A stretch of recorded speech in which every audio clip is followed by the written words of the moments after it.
Okay, we're back for another episode of Alarm Nerds, and back we have Audrey Pierson. There was too much to talk about last time, so we decided to cut it in half, and we're back for part two. Audrey, thank you very much for being with us today. I appreciate you having me. It's fun to do. Yeah, so last time our topic was when to say no, and with the subtext of how to manage unmanageable customers. And we're going to start on that topic and expand a little bit down to I'll say some of the more common mistakes that we've seen among smaller or developing organizations. So why don't we jump right in? Alrighty. So we'll start right at the top, kind of expanding off of last time. You're a small business, you're starting to hit some traction, you're starting to get your feet wet. How do you know when you're stretched too thin? Oh, usually. We're going to Well, start with a hard one. honestly, for me, it was when my eyes started twitching all the time. I couldn't stop it.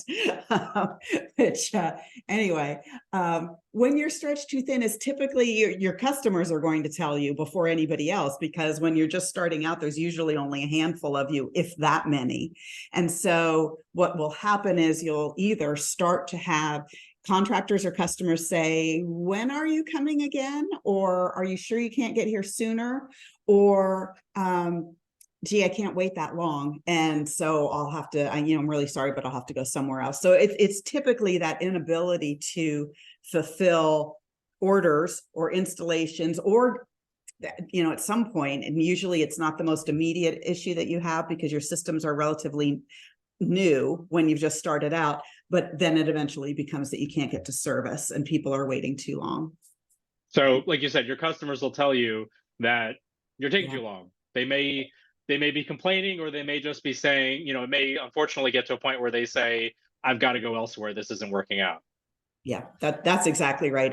And you get to the point where you notice that you're in the beginning typically doing each job as it comes, and or scheduling it out if it's under construction, but you're doing each job as it comes, and then you start noticing that somebody needs something sooner, and so you take somebody who really should have been next and you move them because they can live with it a little later. So it starts subtly, and then it gets to the, oh my gosh, now that customer's waited 3 weeks and now my backlog is 4 or 5 weeks. That sweet spot is typically about 3 weeks, because you can take a 3-week backlog and sell to a customer saying how long is the lead time? Well, it's typically about 10 working days. Okay, 10 working days, people don't necessarily recognize as being about 3 weeks, but it kind of is. And so, or you start pulling people off of jobs, and that's the next thing that starts to happen, is you start pulling your techs off of jobs in order to start another one, so that you can, I call it like the spinning plates from the old Ed Sullivan days, so that you just try to keep everything in the air and everything moving, but you're burning both ends at that point, because your customers are getting aggravated, and so frankly are the techs who can't finish a job, and they're wasting time going back to jobs and having to remember where they were before they can start again. So all of those things start to cost you money and potentially cost you reputation.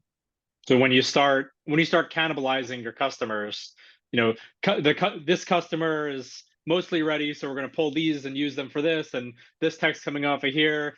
That's a sign that you're in trouble.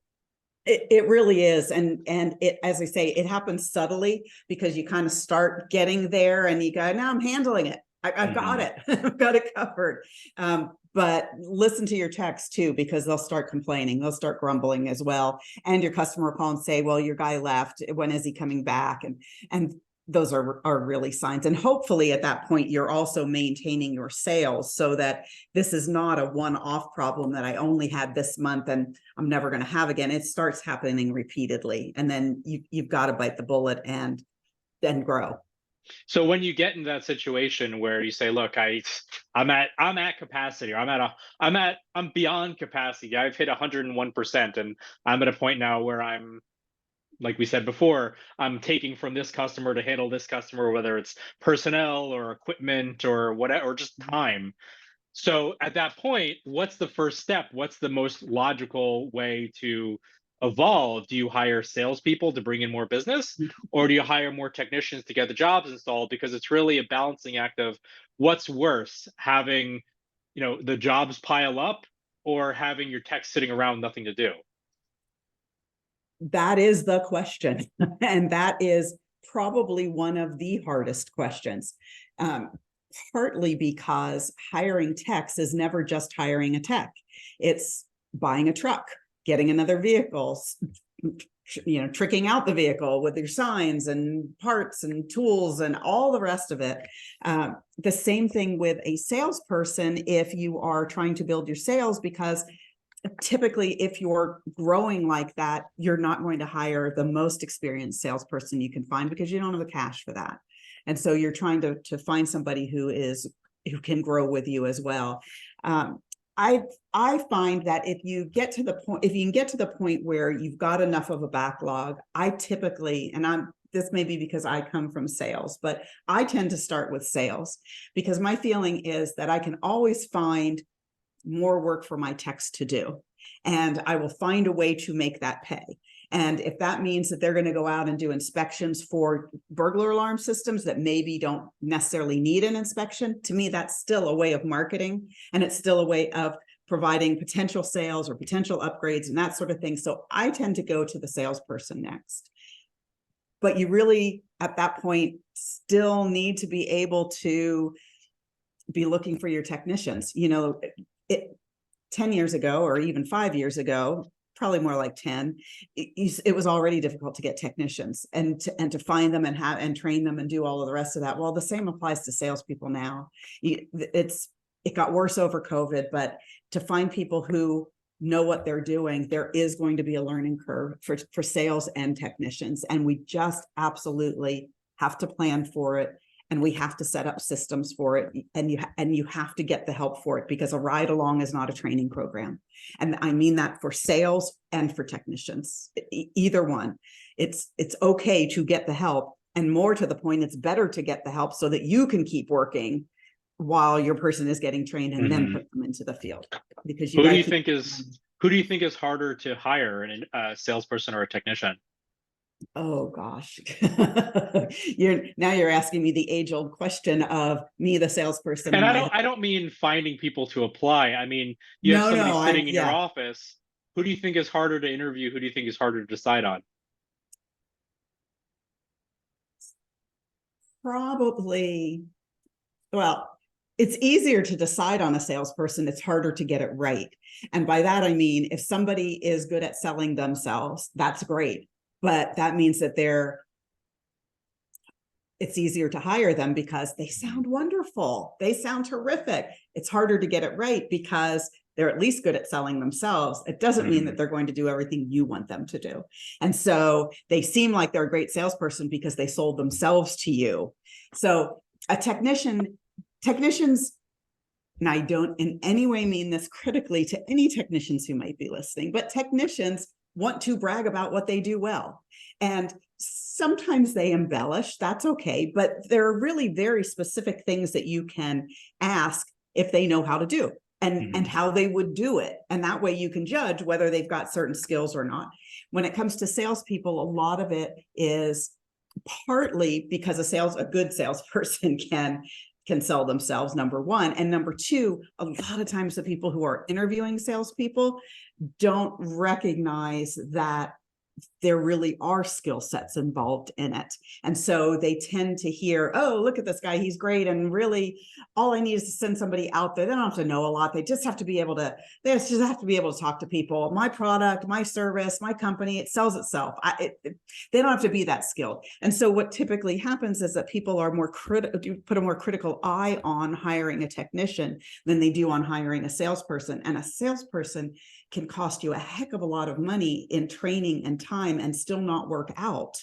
And that can be a really big loss that a lot of times alarm companies tend not to recognize that loss. They recognize it in a technician, but they don't necessarily recognize it in a salesperson because they don't understand how much time and effort they're putting into that training. I would say any customer facing employee becomes the face of your company. That's exactly. So you interview a technician and they may be the absolute best technician you will ever meet in your entire career, But if they go in and they walk into a customer's location and they start running their mouth, they're Looney Tunes, they're embarrassing your business in front of the customer, you can't have that person in the field. You just can't. Doesn't matter how good they are. If they're going to embarrass you, it's just not going to work. And on the other end, something that I tell that I bring up quite a bit when either looking for technicians or for subcontractors, you know, and maybe I'm mistaken, but I have yet to see any licensing entity in North America that includes any sort of physical assessment. So you might be book smart, you might know the codes, you might know procedure, you might know what to do, but there's no state in the United States that when you sit for your licensing exam, are they going to say, all right, let me see you run a cable. Let me see you fish some wires. Let me see you dress a panel. Let me see you mount it on the wall. Let me see you install a strike. That's not part of the exam. And you That's end up right. with these people who they might have decades of experience and they're terrible at their job. It's very true. That is very, very true. And it's happened. And those kinds of mistakes are costly too, because typically what happens is by the time you figure that out and let them go, you've invested a lot of time in them. And that loss is only part of it if the way you found out was the damage they did at a customer site that you're now responsible for repairing. So yes, that can be particularly ugly is exactly right. And you're right, nobody does test it, and a lot of times companies don't teach it. And even when they're training with the ride along plan, they're training their new technicians by riding along with the old technicians. That technician is still just watching, and then they get sent out on their own, but nobody's actually watched that they can, I can watch a lot of that stuff too, but I cannot wire panels together well. I can, but I'm so bad at it. It takes me forever, and that's part of it too. I can do it, but can I do it in a timely manner that makes the job still pay? No, I can't. So, those are all of the things that tend not to get quantified. And certainly you're right, don't get tested. So what do you think is a reasonable ramp up period and I don't know that I would say it's the same, but for a salesperson versus technician, at what point do you know this person's going to work out, or this was maybe a bad hire, this isn't going to work? Well, the goal is certainly the 90 days, because if you're using a headhunter, typically you're ending up paying them by then. Although or any headhunters who are listening, I'm sorry, I'm going to say this. I've always negotiated 120 days for that, because when it comes to a salesperson, you really don't know. and because what typically happens is that first month, there is so much that they're learning about the company. Even if they know something about the business, even if they know something about security systems, which these days a lot of them don't. So the first month is just drinking from a fire hose for the salesperson to learn all of this kind of information. And that's if they know how to do sales, they're learning the products. If they don't know sales and you're teaching them everything, now you've got 2 months, but then you have them filling their pipeline and the rest of it. So, 4 months is not a long time, but you've now invested a lot in them. And unfortunately, that's where a lot of companies are these days, because finding somebody who has these kinds of skills is just not an off the rack person anymore. It's very, very difficult to find. And I've been helping some of my clients with doing, like initial interviews. And I'm amazed at the number of people that apply, set up an interview, and then actually just don't even show up for the interview. And I'm sure maybe I'm old school saying that's crazy to me, but it only takes once of that. If you can't do that when you're trying to get the job, then you're not going to do it with my customers. What I was going to add to your comment about technicians and not knowing whether they're doing the job or not is when they go out onto the sites. And the first thing that I find is the really smart technician who goes in and says to the customer, wow, I don't know why the salesman sold it this way. I would never set it up this way. And all of a sudden your whole job is blown up because the customer doesn't want it installed now. They want to go back and talk about it.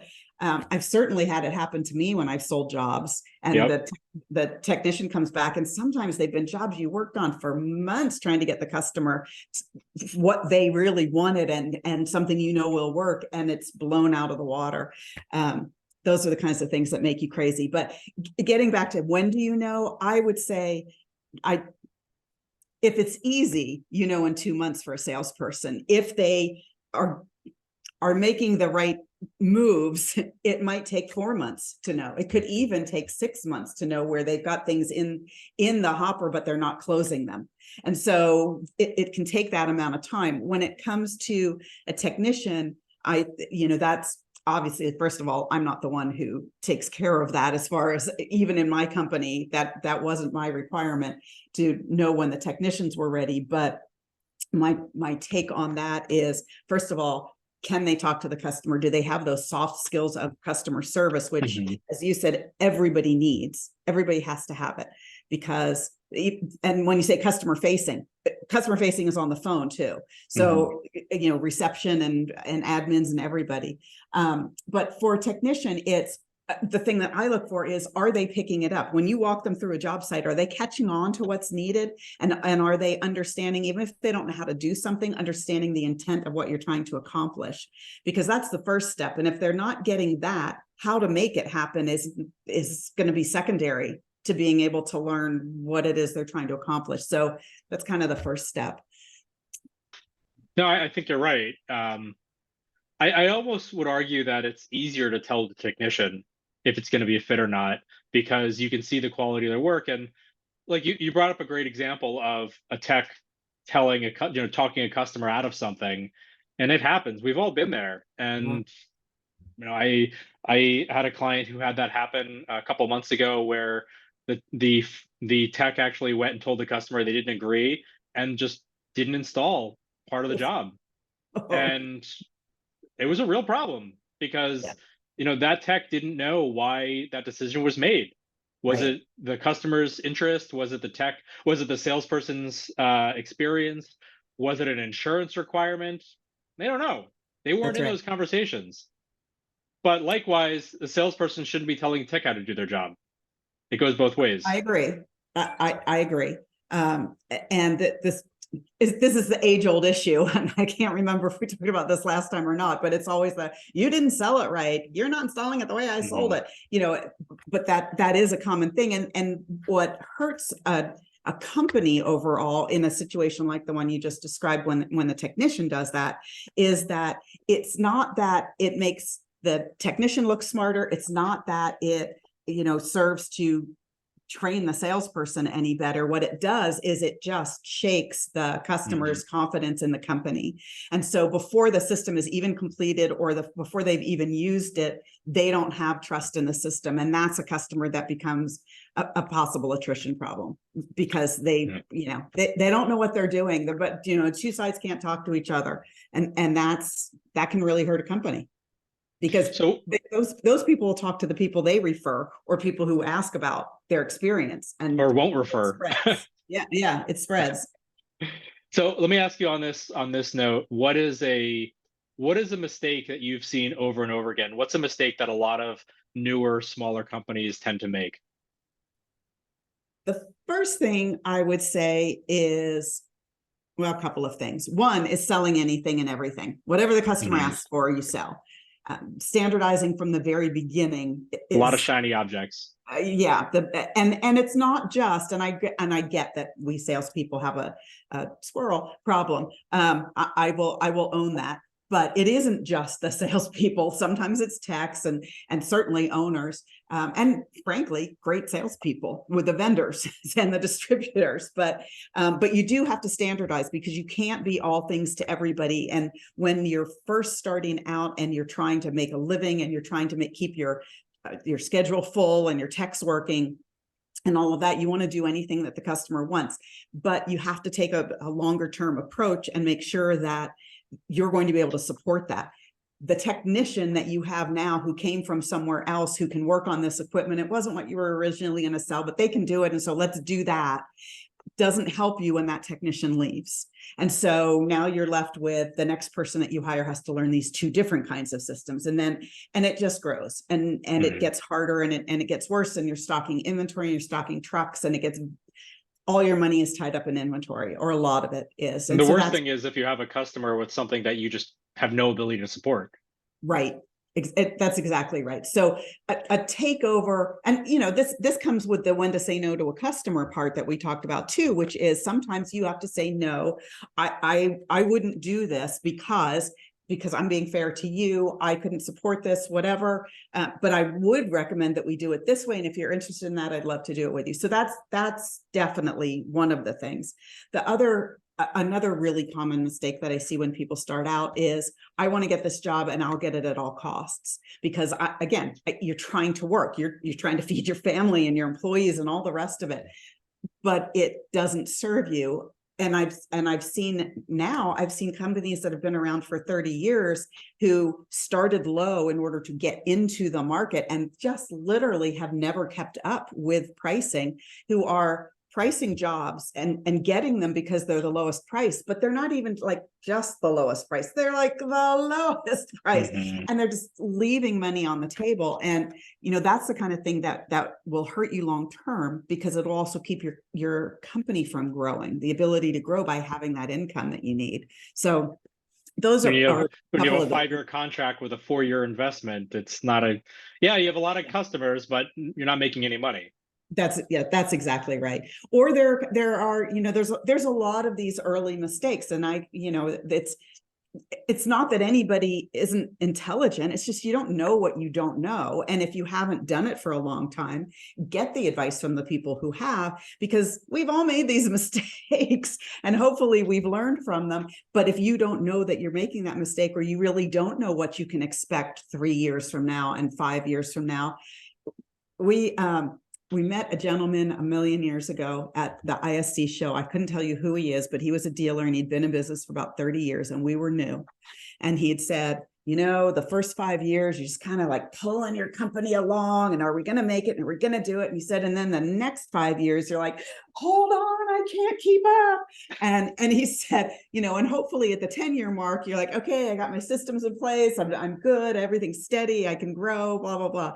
And I'll be darned if he wasn't right. It was really one of those, in the first 5 years, you can't imagine not being able to keep up with your business, but you have to plan for that. And because if you don't, you can end up behind in capitalization, you can be behind in processes, you can be behind in people, and it makes it very difficult to catch up. And you may end up selling your company before you ever intended to, and maybe even if you didn't want to, because you didn't have the plan in place up front.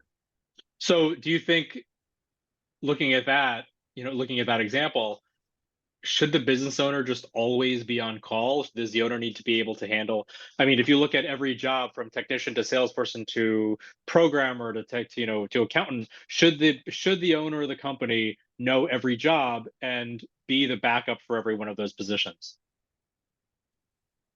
Good question. I was, and I did. So I will say that, again, the eye twitch. So at some point you have to back off of it a little bit. However, I will say that I believe that the owner or the general manager or somebody who absolutely can make final decisions does have to be available at all times, at the very least, to their people. So if, for example, I'm the owner, but I'm no longer on call, then whoever is on call for my team has to be able to reach me. So I might not be having the central station operator call me directly with the customer on the line, but my person who's in charge needs to be able to talk to me. And so I've literally always been available 24/7. I try, and I've talked to customers in the middle of the night. Did I wake you up? No, of course not. I'm always up at 2 a.m. So, and said without sarcasm, believe me, I can sound wide awake. I would argue that no matter how big you become, the upper management leadership should still deal with customers.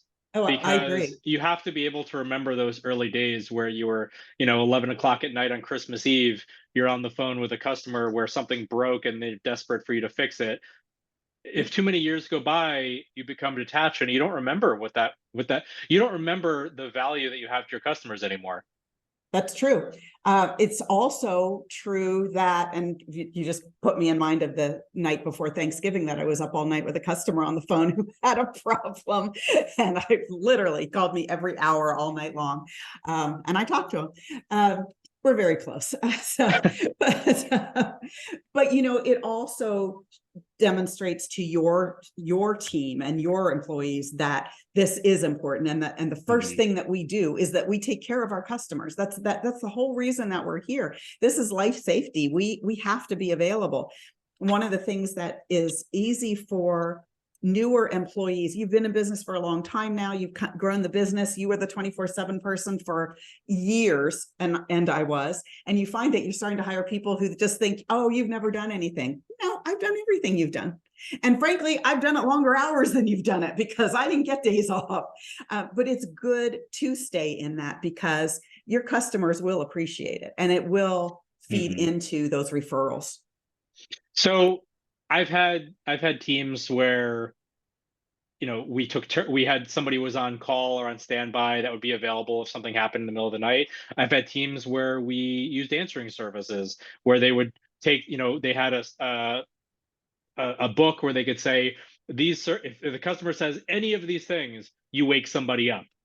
If it's anything on this page, we'll call them back during normal business hours. How do you feel about that? Do you think it affects the customer experience to talk to a call center versus getting directly to an employee? Well, now remember, I had a third party central station, so it was always that somebody would get my operator. However, they could get to me. If they didn't just call the central station directly using the 800 number, if they called the company, they could get to me. They could choose where they wanted to call. Do you need the central station? Do you need service? And they could get to me. I don't like answering services. Now I consider that different than a call center, because a central station with operators who are trained and are answering the phone as your company, if they are taking a call for, canceling an alarm and that sort of thing, that's fine. But I do think that if the customer wants to talk to somebody at 2 a.m. because they have a service concern, then they should talk to somebody at 2 a.m. about their service concern. Now, a lot of what we did when we were running our company was to be able to do things remotely. And so we did not roll trucks a lot. We did a lot remotely, and my on-call people always had a computer to be able to do that. And so we were able to service a lot of things without having to roll a truck. Although in some cases, it was always the customer's choice. Would you like us to either do this, which we can do remotely, and we'll do it right now, and then we'll come back on Monday morning or whatever, or would you like somebody to come right now? And most of the time, the majority of the time, the customer doesn't want to wait up for you either. They really don't want to see you at that hour, but they do want the immediate problem, the noise, to stop. That's the most immediate thing, typically in the middle of the night. I think they should talk to a human. I think that's absolutely, if that's what they want, then that's what they should get. That's the kind of level of customer service that keeps our businesses in business. Now, on the other side, what if they always want to speak to a human? Do you get the same customers that are calling you at 2 o'clock in the morning every weekend? Oh, at what point do you finally say, you know what, it's been great, but maybe it's time to explore another company? Well, there are times that is going to happen. And we talk about firing customers. First, you start with the increasing rates, that what can we take care of that is not immediate? What can we take care of on Fridays and those kinds of things? And then if they can't lump their concerns or questions in together, then we start saying, okay, well, we have to raise the rates because we have to make a profit as well. And then at some point you say, you know what, I'm really sorry. I just don't think that we can support you anymore. And here's why. And, I will refer you if you like. And should the parameters ever change where you could, fit into our parameters, then that would be great. Or you don't call me as often? Yeah, but you say it more tactfully. they know. And, a lot of times a customer like that will stop once you nicely say, I'm not going to play this anymore. It's just that they're going to keep doing it until you set that boundary. Yeah.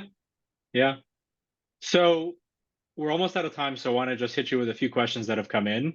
Sure. Should your salespeople be empowered to turn away business if they don't think it's a good idea? They should be empowered to ask their sales manager if they can, with a reason why, because they're and I say that with one caveat: if the customer is in any way abusive or dangerous, then absolutely, because if they're going to do that with the salesperson, they're going to do it with the technician, they're going to do it with the company. Nobody has to take any of that. But short of that, if it's just because sometimes it can just be that particular salesperson and that particular customer are not a match. And then you have the opportunity to maybe change that. Should a foreman or a technician be empowered to stop a job or issue a change order if things aren't working out? Change orders can't be issued unilaterally. The customer has to agree to that. So, but they shouldn't change it without something in writing that the customer has agreed to, or you won't get paid for it. If they're nice, you will, but often you won't.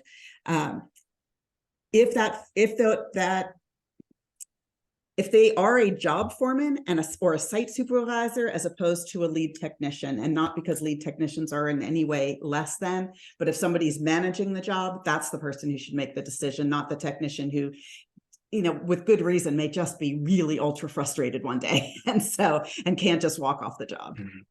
Yeah, the screw goes into the wall and asbestos starts flying out of the hole, that sort of situation. Yes. And I get it. I get that there's those days, and sometimes maybe you do have to take a break, but the being able to just walk off without management being aware of it, or the salesperson talking to the customer, if it is that bad, then the salesperson needs to get back in there because they sold that job and find out what the problem is. Was it sold incorrectly? Is the customer not providing what they promised? Where's the disconnect? So a couple questions that we've been asking everyone. What do you think is one of the biggest changes that you've seen in the industry over the last 5 to 10 years?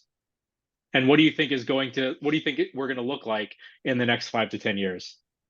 Oh, cool. Well, one of the simplest, most basic one is that 10 years ago, the phone calls would come in for, I want a burglar alarm, I want an alarm system. Okay, great. And we'd go out and we'd say, here's the alarm system, and let's talk about cameras while I'm here. Now the phone calls are, I would like cameras.